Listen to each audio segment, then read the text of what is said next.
श्री शिवाय नमस्तुभयम। दोस्तों, आप सभी लोग जानते हैं कि 1 नवंबर 2025 यानी शनिवार को पड़ रही है देवउठनी एकादशी व्रत।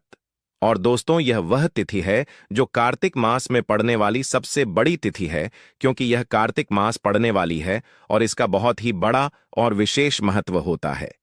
पूज्य गुरु जी ने कहा है कि अगर कभी भी मौका लग जाए और कार्तिक मास की देवउठनी एकादशी तिथि को पड़ जाए तो आप लोगों को 3 तुलसी पत्ते वाला उपाय तो अवश्य ही करना चाहिए। इन दोनों का संयोग बहुत ही कम आता है।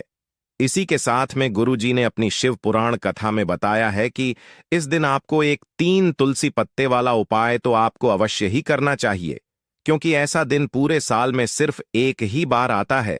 और दोस्तों, आप सभी लोग जानते हो कि कार्तिक मास की शुक्ल पक्ष की एकादशी को देवउठनी एकादशी या प्रबोधिनी एकादशी कहा जाता है। हिंदू धर्म में इस दिन का बहुत ही खास महत्व है, क्योंकि इस दिन भगवान विष्णु 4 महीने की योग निद्रा से जागते हैं। कहानी के अनुसार एक बार भगवान विष्णु ने अपने शयन काल यानी चातुर्मास के 4 महीने तक क्षीर सागर में विश्राम किया था। इन 4 महीनों तक सभी शुभ कार्य जैसे विवाह, गृह प्रवेश, यज्ञ आदि बंद रहते हैं। लेकिन जैसे ही देवउठनी एकादशी आती है, भगवान विष्णु निद्रा से जागते हैं और फिर से सृष्टि के कार्यों में लग जाते हैं। इसलिए इस दिन से सभी शुभ कार्यों की शुरुआत दोबारा होती है। इस दिन सुबह जल्दी उठकर स्नान कर भगवान विष्णु और माता लक्ष्मी की पूजा की जाती है। कई जगहों पर प्रतीक स्वरूप भगवान विष्णु का विवाह माता तुलसी से किया जाता है, जिसे तुलसी विवाह भी कहा जाता है। ऐसा माना जाता है कि जो भक्त इस दिन सच्चे मन से भगवान विष्णु का व्रत रखता है, उसे अक्षय पुण्य की प्राप्ति होती है और जीवन में हर कार्य शुभ फल देता है। तो दोस्तों, जब भी देवउठनी एकादशी आए, भक्ति भाव से भगवान विष्णु की आराधना करें, तुलसी माता की पूजा करें और अपने जीवन में नई शुरुआत का संकल्प लें। और इस दिन का अगर सबसे बड़ा कोई उपाय है तो वह 3 तुलसी पत्ते वाला उपाय। तो दोस्तों, कार्तिक मास की देवउठनी एकादशी के दिन आप लोगों को इस 3 तुलसी पत्ते वाला उपाय को जरूर करना। बहुत सारे लोग होंगे जिन लोगों ने इस उपाय को ना किया हो, मतलब पूरा साल निकल गया, उन्होंने किसी भी दिन इस 3 तुलसी पत्ते वाला उपाय को ना किया हो। पर दोस्तों, आपके पास एक आखिरी मौका बचा हुआ है, जो कि 1 नवंबर 2025 कार्तिक मास की शनिवार के दिन है। इस दिन आप लोगों को इस वाले उपाय को जरूर कर लेना है। भले ही आपने पूरे महीने भर इस उपाय को ना किया हो, पर अगर आपने इस कार्तिक मास की देवउठनी एकादशी के दिन अगर इस वाले उपाय को कर लिया, तो आपको इसको लेकर अपने उपाय को करने का वह फल मिलेगा जिसकी आपने कभी कल्पना भी नहीं करी होगी। इसीलिए आप लोग इस वाले उपाय को एक बार जरूर कर लेना है, ताकि आप लोगों के हाथ से यह मौका ना जा सके और आपको इस उपाय को करने का फल मिल सके। दोस्तों, यह उपाय पंडित जी ने अपनी अभी की ही श्री शिव महापुराण की कथा में बताया है। जी, इस उपाय को आज हम आपको बहुत अच्छे से समझाने वाले हैं। इस वीडियो को देखने के बाद इस उपाय को समझने के लिए आपको कोई और वीडियो को देखने की जरूरत नहीं पड़ेगी। तो चलिए दोस्तों, उपाय को शुरू करते हैं। जी, नाली लेकर हैं। देखिए, यह इस कार्तिक मास की देवउठनी एकादशी के दिन यह इतना खास होता है, इतना महत्वपूर्ण होता है। देखा गया है कभी कभी बड़े बड़े पूजा पाठ अनुष्ठान से जो मनोकामना पूर्ण नहीं होते, वो कार्तिक मास की देवउठनी एकादशी के दिन एक छोटे से उपाय करने से ही आपकी मनोकामना पूर्ण हो जाती है। और बहुत सारे लोगों ने इस उपाय को किया भी है और उनको इस उपाय को करने का फल भी जरूर मिला है। अगर आप लोग भी इस उपाय को करना चाहते हैं तो आप इस उपाय को पहले अच्छे से समझ लेना, सुन लेना, उसके बाद करना। आपको इस उपाय का फल जरूर मिलेगा और इस उपाय को कर लेने से आपके घर में चाहे किसी भी प्रकार की दुख और समस्या क्यों ना चल रही हो, आपको उसका कारण भी नहीं पता है कि भाई ये समस्या किस कारण से चल रही है, उसका कुछ भी कर्मी है, किस कृपात करना आपके घर में लेगा, आपके कर में लेगा, इसके कारण भी नहीं पता। आपके घर में लेगा, आपके घर में लेगा, कर में लेगा, तो उसका कारण भी नहीं पता। आपके घर में लेगा तो उसका कारण भी कारण हो सकता है, जैसे पितृदोष हो सकता है या किसी भी तरह का मंगल दोष भी हो सकता है। तो इस दिन आप लोगों को यह वाला उपाय कर लेना है। यह एक ऐसा उपाय है जिस उपाय को अगर किसी विशेष दिन पर किया जाए तो भाई उस विशेष दिन का जो है वह तो हमें मिलता ही मिलता है। पर हमने उस दिन पर इस उपाय को किया है तो हमें उससे भी बड़ा फल मिलता है, और फल बहुत जल्दी मिलता है, क्योंकि आप इस उपाय को बहुत ही बड़े और विशेष दिन पर कर रहे हो। तो चलिए अब उपाय के बारे में बात करते हैं, लेकिन उससे पहले आप लोगों को यह जानना आवश्यक है कि आखिर यह उपाय किस समय करना है, किसको करना है और कैसे करना है। तो चलिए हम आगे आपको वीडियो में एक एक करके बता देते हैं। लेकिन उससे पहले अगर आप लोग हमारे चैनल श्री शिवाय टीवी पर पहली बार आए हैं या फिर मेरी आवाज आज पहली बार सुन रहे हैं, तो हमारे चैनल श्री शिवाय टीवी को सब्सक्राइब जरूर कर लेना और इससे पीएम जल रहे हैं। आपने पहेली पर वीडियो को लाइक करके कमेंट बॉक्स में श्री शिवाय नमस्तुभय ओम नमः शिवाय जरूर टाइप कर देना। तो दोस्तों, इस 3 तुलसी पत्ते वाला उपाय को हमें इस कार्तिक मास की देवउठनी एकादशी के दिन कैसे करना है, किसको करना है, किस समय करना है और कहां पर करना है, यह सारे सवालों के जवाब आपको इस वीडियो में मिल जाएंगे। और जो यह वीडियो देखेगा भाई, उसको 3 तुलसी पत्ते वाला उपाय जरूर करना चाहिए, क्योंकि इस दिन तुलसी पत्ते का भी बहुत ही बड़ा और विशेष महत्व होता है। आ जाए 3 तुलसी पत्ते वाला उपाय की, तो यह सोने पर सुहागा वाली बात हो जाती है और यह एक बहुत ही बड़ा उपाय हो जाता है इस कार्तिक मास की शनिवार का। तो अब दोस्तों, इस 3 तुलसी पत्ते वाला उपाय को आखिर करना किसको है, सबसे पहले हम लोग वो बात जान लेते हैं। तो देखो, घर की जो बड़ी माताएं बहनें होती हैं, उन माताओं बहनों में से कोई भी एक बड़ी माता बहन इस वाले उपाय को कर सकती है। और दोस्तों, अगर आप चाहे तो अपने घर में से सभी सदस्यों को भी इस उपाय को करवा सकते हैं। अगर किसी व्यक्ति की खुद की कोई मनोकामना है, खुद की कोई दुख और परेशानी है जो कि वह अपने लिए ही करना चाहता है, इस वाले उपाय को तो वह खुद अपने लिए भी कर सकता है। बाकी अगर कोई घर में से ऐसा है जो कि अपने पूरे घर परिवार की सुख और शांति के लिए यह वाला उपाय करना चाहता है, तो भाई वह भी कर सकता है। उसमें भी कोई दिक्कत वाली बात नहीं है। कहने का मतलब यह है कि इस उपाय को हर एक सदस्य भी कर सकता है, और पूरे घर परिवार के सदस्य के लिए घर की बड़ी माताओं बहनों में से कोई एक माता बहन भी कर सकती है। माताएं बहनें अगर घर में उपस्थित ना हो या वह यह वाला उपाय ना कर पा रही हो, तो फिर घर का कोई बड़ा सदस्य भी इस 3 तुलसी पत्ते वाला उपाय को कर सकता है। चाहे फिर वह पुरुष ही क्यों ना हो, उसमें कोई भी दिक्कत वाली बात नहीं है। उसके बाद में दोस्तों, जो अगला प्रश्न निकल कर आता है वो यह आता है इस उपाय को लेकर कि आखिर इस उपाय को हमें किस समय करना है, सुबह के समय करना है कि शाम के समय करना है। तो देखो, इस वाले उपाय को आप लोग सुबह के समय भी कर सकते हो और शाम के समय प्रदोष काल में भी कर सकते हो। अब अगर आप पूछो कि भाई साहब सबसे उत्तम समय कौन रहेगा इस 3 तुलसी पत्ते वाला उपाय को करने का, तो हम आपसे बस यही कहेंगे कि इस उपाय को आप सुबह के समय करेंगे तो ज्यादा बेहतर होगा। बाकी अगर प्रदोष काल शाम के समय भी करेंगे तो भी अच्छा होगा, उसमें कोई भी दिक्कत वाली बात नहीं है। तो अब दोस्तों, जो अगली सबसे बड़ी और महत्वपूर्ण बात आती है वह यह आती है कि सुबह अगर हम उपाय को करेंगे तो हमें कितने बजे से लेकर कितने बजे तक के बीच में करना है, और शाम के समय प्रदोष काल में करेंगे तो हमें कितने बजे से लेकर कितने बजे के बीच में करना है। तो देखो, सुबह जितनी जल्दी हो सके आप उपाय को करने की कोशिश करना। बाकी अगर किसी कारणवश लेट भी हो जाओ, थोड़ी देर भी हो जाए, तो 10 या 11 बजे तक भी आप उपाय कर लेना, और 12:00 बजे से ज्यादा देरी ना हो। ठीक है, इस बात का ध्यान रखना। उसके बाद में दोस्तों, अगर शाम के समय प्रदोष काल की बात करें, प्रदोष काल का जो समय होता है वह शाम के 6 बजे से शुरू हो जाता है। मतलब शाम के 6 बजे से लेकर 7:00 बजे के बीच का जो समय होता है, यह समय प्रदोष काल का समय होता है।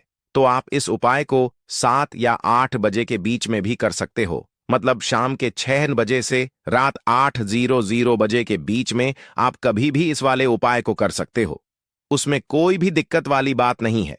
तो देखो दोस्तों, सबसे पहला उपाय देखिए आपको क्या करना है। देखिए, कार्तिक मास की दिनों में विशेषकर विष्णु भगवान का पूजन किया जाता है। अब साथ ही साथ देवउठनी एकादशी तिथि का दिन भी पड़ गया है, तो ऐसा समझ लीजिए आपके जीवन में धन भी आएगा, सुख भी आएगा, धन बढ़ेगा भी, और साथ ही साथ आपके जीवन के सारे संकटों को भगवान विष्णु जी, मां लक्ष्मी जी दूर कर देंगे। तो चलिए सबसे पहले बात कर लेते हैं सबसे पहले उपाय की, जो कि शनिवार वाले दिन आपको विशेष करना है। और इस उपाय को करने से आपकी कोई भी ऐसी इच्छा, कोई भी विश जो अभी तक अधूरी है, पूरी नहीं हो रही है, तो आपकी बड़ी से बड़ी विश और मनोकामना भी पूरी हो जाती है। जब आप देवउठनी एकादशी तिथि वाले दिन इस पहले उपाय को कर लेते हैं तो देखिए, आप सभी जानते हैं कि श्री हरि विष्णु जो है, उन्हें तुलसी दल सबसे प्रिय है। बिना तुलसी माता के श्री हरि विष्णु अधूरे हैं और बिना तुलसी पत्तों के श्री हरि विष्णु का भोग अधूरा है। अब श्री हरि विष्णु को प्रसन्न करके आप अपनी किसी भी मनोकामना को पूरा कर सकते हैं, क्योंकि श्री हरि विष्णु प्रसन्न हो गए तो आपकी कोई भी विश और इच्छा मनोकामना अधूरी नहीं रहेंगी। देखिए, हम सभी के घरों में माता तुलसी का पौधा अवश्य ही होता है। तो देखिए, हमें तुलसी जी के पौधे से सबसे पहले तो 3 पत्ते तोड़ने हैं। देखो, देवउठनी एकादशी वाले दिन आपको तुलसी के पत्ते नहीं तोड़ने हैं। तो देखिए, तुलसी जी के आपको 3 पत्ते तोड़ लेने हैं। और इन तुलसी जी के पत्तों को तोड़ने के बाद आपको एक चुटकी हल्दी भी अपने साथ में लेनी है। हल्दी के अंदर आपको जल मिलाकर के पेस्ट के रूप में तैयार करना है। और इसी के साथ में आपको एक दीपक भी लेना होगा। दीपक आप मिट्टी का भी ले सकते हैं, आटे का भी ले सकते हैं। और इस दीपक में आपको शुद्ध घी डाल के इसमें आपको लंबी रुई की बाती का प्रयोग करना है। देखिए दोस्तों, आपके पास है 3 तुलसी जी के पत्ते हैं। तो पहला जो तुलसी जी का पत्ता है, उस पर आपको सबसे पहले तो जो आपने हल्दी ली है उसकी एक बिंदी लगानी है। और पहला जो तुलसी जी का पत्ता है, आपके घर में भगवान विष्णु का चाहे कोई सा भी स्वरूप हो, चाहे लड्डू गोपाल जी का स्वरूप हो, या फिर भगवान कृष्ण की आपके मंदिर में प्रतिमा हो, या फिर भगवान श्री राम की प्रतिमाएं, उनके सामने आपको पहला तुलसी जी का पत्ता अर्पित करना है। अब देखिए दोस्तों, आपके पास जो 2 तुलसी जी के पत्ते हैं और आपके पास जो एक दीपक है, इन्हें आपको लेकर के पहुंचना है अपने ही घर में तुलसी जी के पौधे के पास में। देखिए, सबसे पहले तो आपके पास जो 2 तुलसी जी के पत्ते हैं, उन पर भी आपको हल्दी की एक एक बिंदी लगानी है। और उन दोनों ही तुलसी जी के पत्तों को आपको अपने घर में तुलसी जी के पौधे के वहां पर ही अर्पित कर देने हैं। और इस प्रकार से यह दोनों पत्ते भी तुलसी जी के पौधे के पास में अर्पित कर देने हैं। और इस प्रकार से करने के बाद अंत में जो आपके पास एक लंबी बाती का दीपक है, इसे आपको तुलसी जी के पौधे के पास में ही प्रज्वलित कर देना है। जो भी व्यक्ति अपने ही घर पर इस प्रकार से तुलसी जी के 3 पत्तों का यह उपाय कर लेता है, तो उसका परिवार हमेशा खुश रहता है। उसके परिवार में कभी भी कोई भी संकट उत्पन्न नहीं होता है। और यदि आपके घर में जो भी ग्रह क्लेश है, वह भी समाप्त होते हैं। तो इस प्रकार से यह सुंदर सा उपाय करना है। अब बात करते हैं अगले उपाय की। देखो, यदि आपके जीवन में आर्थिक संकट बहुत अधिक हो रहे हैं, धन की समस्या लगातार जीवन में बनी हुई है, 1 रुपयों को प्राप्त करने के लिए आपको बहुत अधिक मेहनत कर रहे हैं, तो आज रात्रि में सोने से पहले आपको कोई एक चमत्कारी दीपक का उपाय अवश्य करना है। या फिर यदि आपका जो व्यापार है, बिजनेस है, दुकान है, वो अच्छे से नहीं चल पा रही है, तो आज रात्रि में इस विशेष दीपक का उपाय आपको अवश्य करना चाहिए। देखो दोस्तों, दीपक हमारे घर में सभी नकारात्मक शक्ति को बाहर करता है। यह उपाय आपको साल में केवल 1 बार करने का ही मौका मिलता है। देखिए, इस उपाय के लिए आपको तुलसी जी की जो सूखी लकड़ी होती है, उसे ले लेना है। देखिए दोस्तों, यदि आपके पास पुरानी तुलसी जी की लकड़ी है तो उसे आप ले सकते हैं। और यदि आपके घर में तुलसी जी जो लकड़ी है वह सूखी हुई है, तो उसकी लकड़ी आप तोड़ के इस्तेमाल कर सकते हैं। लेकिन आपको ध्यान रखना है कि सूर्यास्त से पहले पहले ही आपको यह जो तुलसी जी की लकड़ी है, इससे अवश्य ही तोड़ लेना है। तो इस उपाय के लिए आपको सबसे पहले तो एक मिट्टी का दीपक लेना होगा। चाहे तो आटे का दीपक भी ले सके, क्योंकि आटे का दीपक सभी दीपक में सर्वोत्तम माना गया है। इस दीपक के अंदर आपको शुद्ध घी का प्रयोग करना होगा। और इससे दीपक के अंदर आपने जो तुलसी जी की लकड़ी ली है, उसे भी रख देना है। लेकिन यह जो तुलसी जी की लकड़ी है, इसमें आपको चारों तरफ अच्छे से घी लगा लेना है। देखिए, गुरु जी ने बताया है कि जो तुलसी जी की लकड़ी है, यदि आप उपाय करते हैं और बहुत ही शीघ्रता से जल जाती है, तो इसके लिए आपको एक कार्य करना है। आपको थोड़ी सी रुई ले लेनी है और उस रुई को आपने जो तुलसी जी की लकड़ी ली है, उस पर अच्छे से चारों तरफ लपेट देनी है। तुलसी जी की लकड़ी के ऊपर रुई लपेटने के बाद इसे आपको पूरा घी के अंदर डुबो लेना है। अब इसे आपको बाती के रूप में प्रयोग करना है। अब दोस्तों, इस दीपक को आपको प्रज्वलित कहाँ करना है? तो इस दीपक को आपको या तो भगवान विष्णु के सामने प्रज्वलित करना होगा, या फिर आपको भगवान श्री राम के सामने प्रज्वलित करना होगा, या फिर भगवान कृष्ण के सामने, यानी कि भगवान विष्णु के जो भी अवतार हैं उनके सामने आप यह दीपक प्रज्वलित कर सकते हैं। या फिर आप इस दीपक को माता तुलसी जी के सामने भी प्रज्वलित कर सकते हैं। पूज्य गुरु जी ने बताया है कि जो भी व्यक्ति इस प्रकार से तुलसी जी की डंडी से यह दीप दान कर देता है, उसके जीवन में कभी भी धन की समस्या नहीं होती है। इसीलिए आपको यह पूरे साल में केवल एक बार ही मौका मिलता है। इस उपाय को करके देखना, आपकी सभी इच्छाएं जरूर पूर्ण होंगी। यह जो उपाय है रात्रि में सोने से पहले करना है। यह उपाय करते सर्वश्रेष्ठ होने वाला है। देखिए, इस उपाय के लिए आपको मात्र 5 हरे मूंग के दाने ले लेना है। देखिए, तिथि है और यह शनिवार के दिन पड़ रही है, इसीलिए आपको 5 हरे मूंग के दाने लेना है। हरे मूंग के दाने आपको साबुत लेने हैं, खंडित नहीं होने चाहिए। इस बात का ध्यान रखें। और इसी के साथ में आपको एक तांबे के पात्र के अंदर अपने घर से शुद्ध जल ले लेना है। अब दोस्तों, इन सभी सामग्रियों को लेकर के आपको सीधे पहुंच जाना है भगवान शिव जी के मंदिर में। देखिए, इस उपाय को भी आप सुबह भी कर सकते हैं और शाम के समय में भी कर सकते हैं।